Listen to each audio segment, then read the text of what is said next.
također želim da kažem da sve te neke simpatije koje ćete možda u tom periodu imati, verujte mi, za 5 godina doći ćete u situaciju kada više tu osobu nećete htjeti da pogledate.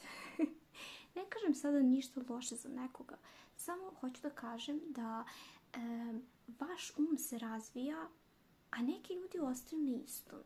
I onda kada vi dođete u kontakt ponovo sa tom nekom osobom, vi vidite koliko se vi apsolutno ne podudarate ni po čemu. A svi znamo za neki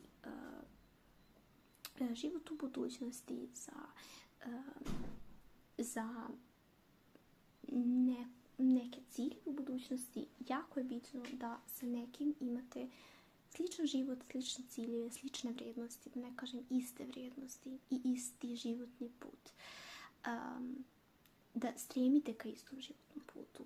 Tako da nemojte brinuti, sve je prolazno, pa tako i te simpatije će proći.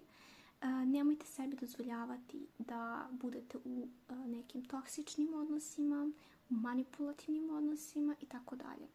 U redu je ako ste imale neke takve odnose iza sebe, ali u redu i reći ja ovo više ne želim da se meni događa.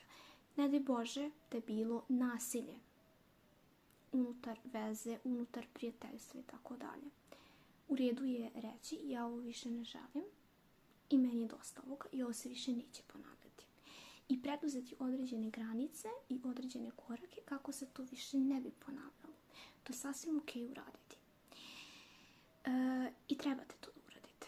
I trebate da ostanete dosledni sebi. Ako ste rekli, meni se to više neće ponavljati, ovo je kraj, ovo je crta do koje sam ja dozvolila nešto da ide, odavde više toga neće biti. Sasvim je u redu, sasvim je ok. Treba da gledate sebe i svoj život. To je ono što je bitno. Vi živite svoj život.